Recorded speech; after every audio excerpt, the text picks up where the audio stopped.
Paris en automne, les derniers mois de l'année et la fin d'un millénaire. La ville évoque en moi des souvenirs de café, de musique, d'amour et de mort.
Alors que je me relevais, tout ce que je pouvais entendre, c'était le bourdonnement lointain des voitures. La vie continuait autour de moi, mais cette explosion allait bouleverser mon existence.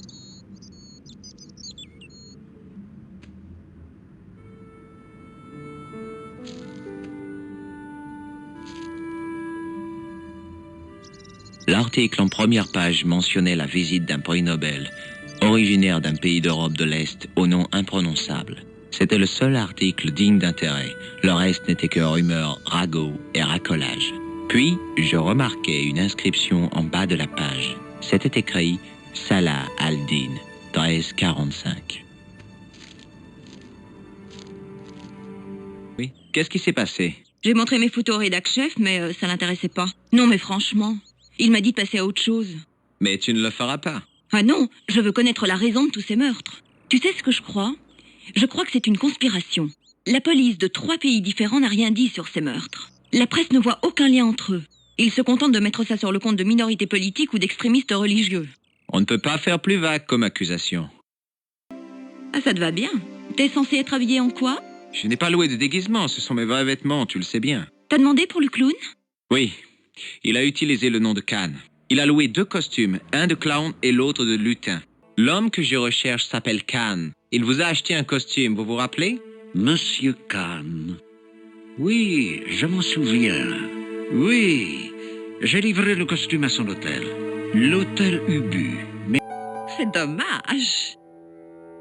Vous reconnaissez l'homme sur cette photo? Mon Dieu! C'est lui! C'est Marlene! Cette femme avait ce que j'appréciais le plus chez les Anglaises. Elle était complètement cinglée. Incroyable! Il y avait 2 objets dans la poche du pantalon. Le premier était une boîte d'allumettes, mais sans allumettes, ni signe distinctif. Le second était un laissez-passer au nom de Thomas Merlin, Gruber Electronics Corporation. Un manuscrit du Moyen-Âge. Khan l'a laissé dans le coffre de l'Ubu. Incroyable! C'est ça qu'il avait volé à Plantard? C'est possible. Sa valeur justifierait donc un crime. Regarde, il y a 2 hommes sur le même cheval. Oui, peut-être qu'ils n'avaient pas les moyens d'en acheter un chacun. Et alors? Tu connais les Templiers? Leur emblème était l'image de 2 chevaliers partageant le même cheval. Quelle que soit la signification de ce manuscrit, il a un rapport avec les Templiers. Comment se fait-il que tu en saches autant sur ces chevaliers? Je m'étais documenté pour un article sur les croisades.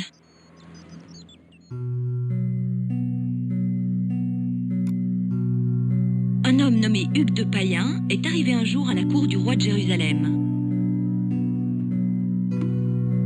Il a offert de protéger les chrétiens des armées musulmanes. Le roi serait ainsi capable de garantir la sécurité des chrétiens en Terre Sainte. Un pays plus sûr voulait dire plus de pèlerins. Et plus de pèlerins signifiait commerce et richesse. Les Templiers sont vite devenus irremplaçables en tant que mercenaires du roi. On dit qu'ils ne demandaient jamais combien étaient leurs ennemis, mais seulement où ils se trouvaient. Au fil des ans, les richesses et le nombre de Templiers se multiplièrent. Ils étaient tellement riches que même les rois leur empruntaient de l'argent. Mais au sommet de leur puissance, ils se brouillèrent avec le roi de France. Il les fit arrêter et les livra à l'Inquisition. L'homme responsable de leur chute était le roi Philippe IV. Bien sûr, sous la torture, on aurait pu leur faire avouer n'importe quoi. Le dernier grand maître, Jacques de Molay, fut brûlé vif. Mais le trésor des Templiers ne fut jamais retrouvé.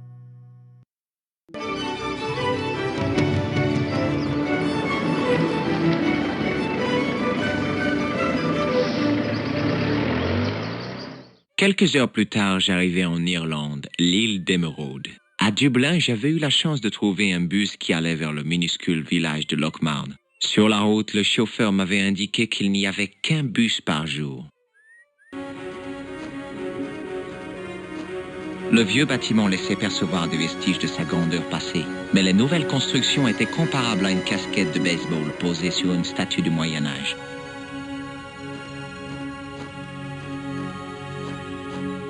J'ai trouvé Jack Marquet. Il a parlé? Oui, il a parlé. Pour la dernière fois. Il est mort?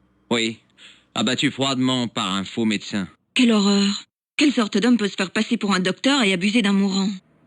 C'était Cannes? Excusez-moi, vous êtes André Lobineau? C'est moi. Vous voulez mon autographe? Non, on m'a dit que vous pourriez peut-être m'aider. Vous aider? Je m'appelle George Stobbart. J'aimerais avoir votre avis de professionnel. D'accord, allez-y. Pourquoi faites-vous cette tête? Vous ne savez pas? Le trépied a été volé. Pas possible. Je ne comprends pas. Il y a tant de trésors et les voleurs choisissent le trépied. Un alchimiste des temps modernes, peut-être? Qui sait? C'est pas les cinglés qui manquent à Paris. Est-ce que le nom de Montfaucon vous dit quelque chose? Bien sûr. C'était l'endroit le plus horrible de Paris jusqu'à la Révolution. Des toilettes publiques? Non, un gibet. Des milliers de gens ont été exécutés là-bas. Un temple de la mort, avec des dizaines d'arches montrant des suppliciés. Des corps en décomposition se balançant au bout d'une corde grinçante, tandis que des corbeaux les dévoraient. Cela explique l'image du pendu. J'ai trouvé une référence à Montfaucon en Irlande, dans un village appelé Lochmarn. Lochmarn? Mais c'est là que Pigram faisait ses fouilles? C'est exact. Il est parti avant que j'arrive. Où se trouvait Montfaucon? Au nord-est, près du canal Saint-Martin. Mais il n'y a plus rien maintenant. Le vieux gibet a été abattu pendant la Révolution. J'aimerais avoir votre avis sur un manuscrit médiéval. Vraiment? Vous l'avez sur vous? Non, il est trop fragile. De plus, certaines personnes seraient prêtes à tout pour s'en emparer. Très étrange. Vous avez une copie du texte? Il n'y a presque rien. Juste quelques phrases en latin. J'espérais que vous pourriez me donner votre avis sur les dessins. Sans voir le manuscrit, ça me paraît difficile. Dites-moi seulement ceci. L'image de deux hommes chevauchant la même monture vous fait penser à quoi? Au chevalier du Temple. Est-ce que le sceau des Templiers est visible sur ce manuscrit? J'aimerais vraiment voir ça. Vous pouvez me parler des chevaliers du Temple? Sans problème, mon petit Georges. Soldats, diplomates, mercenaires, moines, banquiers. Tout ce que vous voulez, ils l'étaient. La plus grande puissance armée de la chrétienté. La milice de Dieu. Rien que ça. D'où les Templiers ont-ils tiré leur nom?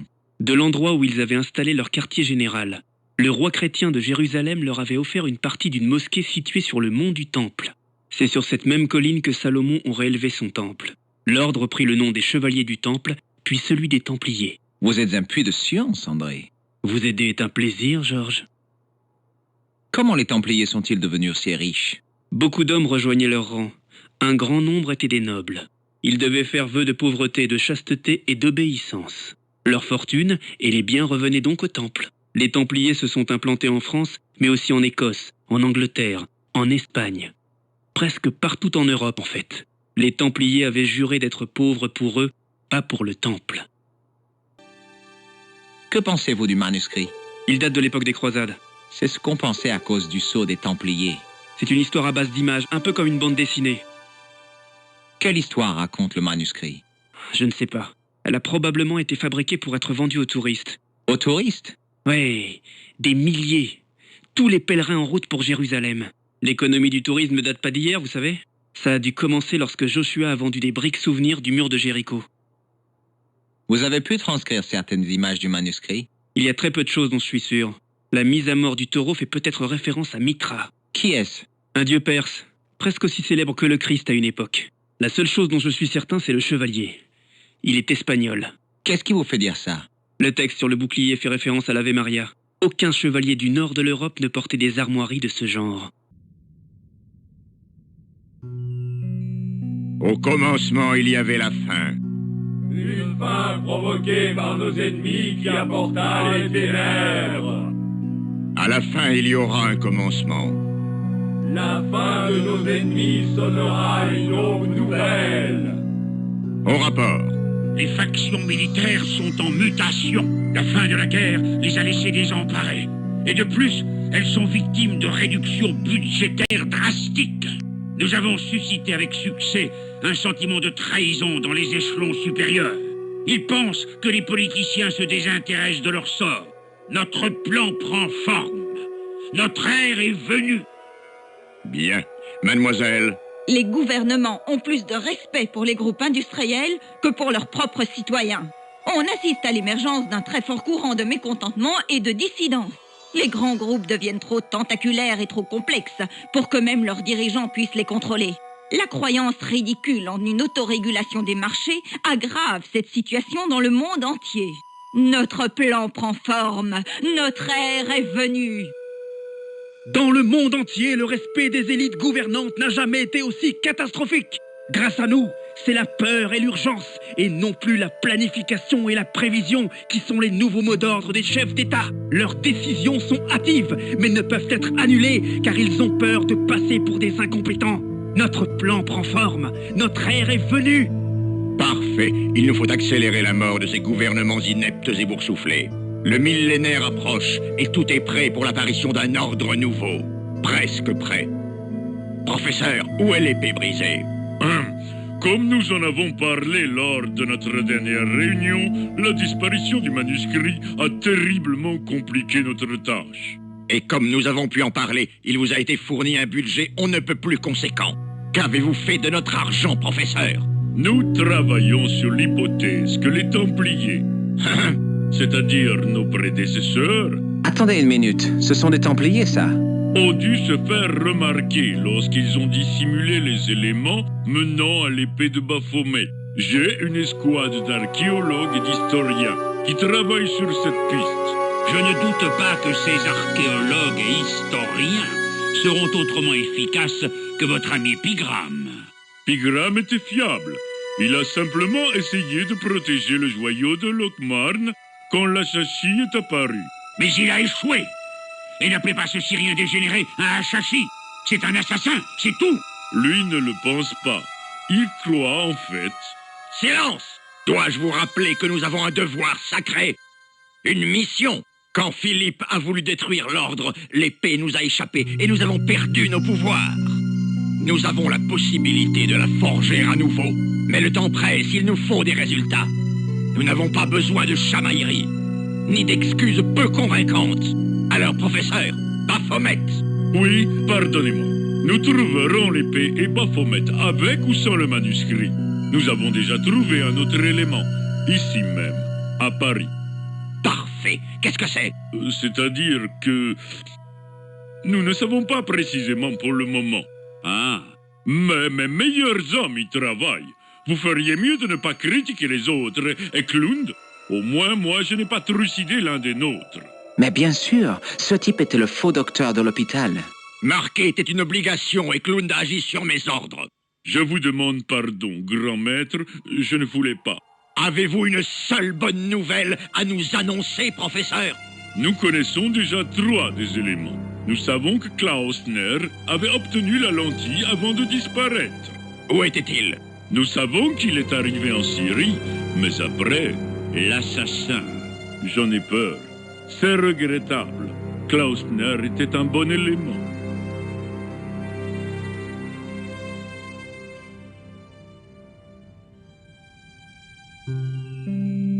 Ceci est notre dernière réunion avant d'avoir localisé l'épée de Baphomet.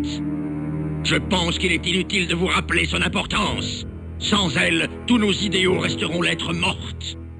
Une fois l'épée reforgée, nous serons en mesure de balayer toute opposition. Le nouveau millénaire nous appartiendra. La prochaine fois que nous nous réunirons, ce sera pour devenir les maîtres du monde. P-I-2-S-E-R. billet s'il vous plaît, monsieur. Ah oui. Il recherche un truc qui s'appelle l'épée de Baphomet. Le faux docteur était là, celui qui a tué Marquet. Le manuscrit est la clé du mystère. comme on le pensait. Ils mènent à ce qu'ils appellent l'épée brisée. Tu crois que je devrais aller à Marib? La Syrie, c'est loin.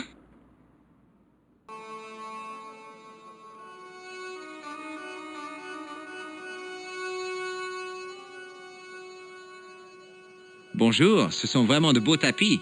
Bonjour, monsieur. Très beau tapis. Cette boîte d'allumettes vous dit quelque chose? Oh, donnez-moi à la motte.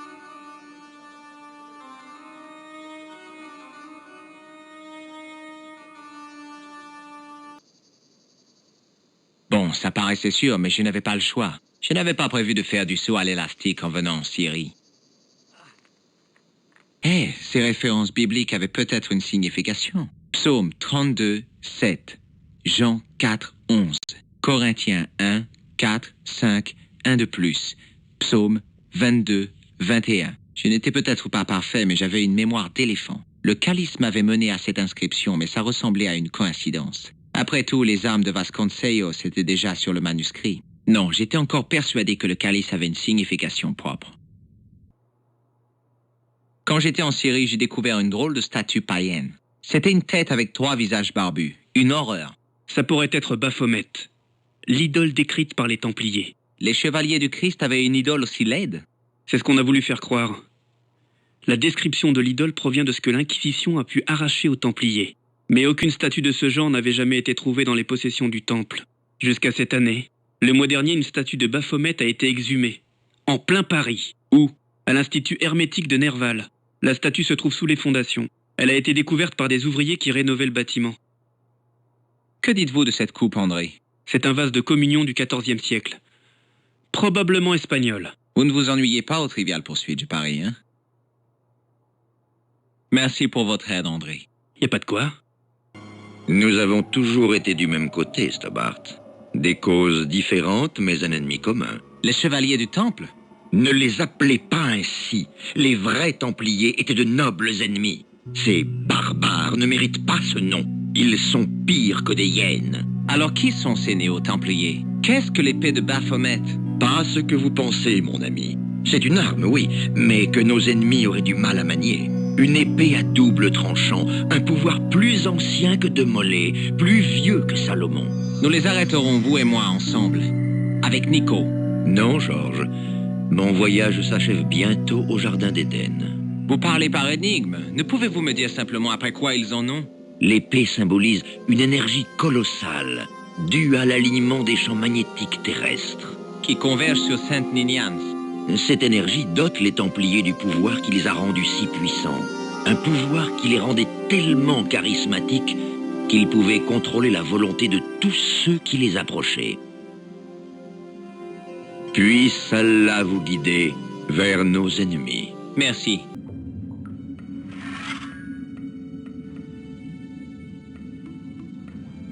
Frères Templiers, nous sommes réunis ici pour assister à la refonte de l'épée qui fut brisée.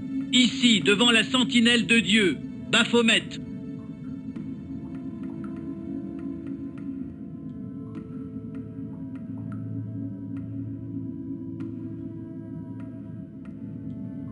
Grand maître et chevalier de Baphomet, nous vous saluons et vous jurons obéissance.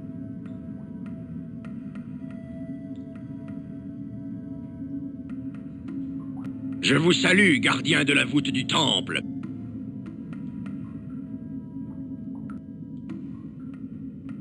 Cela fait 7 siècles que notre plus grande arme, l'épée de Baphomet, nous fut ravie. Maintenant, nous allons la reforger et la brandir face à nos nouveaux ennemis. Alors que ce siècle s'essouffle en arrivant à sa fin et que le monde réclame de nouveaux chefs, nous devons réussir. Nous devons mener le peuple vers un nouvel ordre dans lequel les frontières seront abolies. Tout sera unifié sous la croix rouge des Templiers.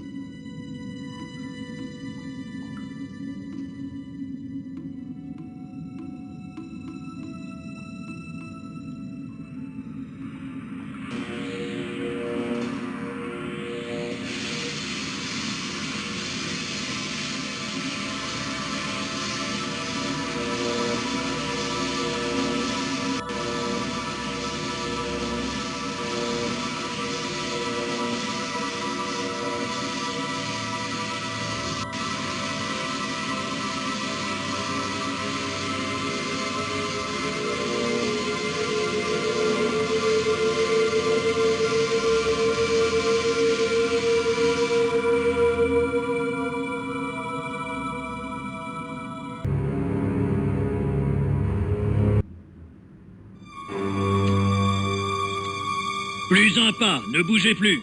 Wow! Ne tirez pas, je suis innocent, je suis américain.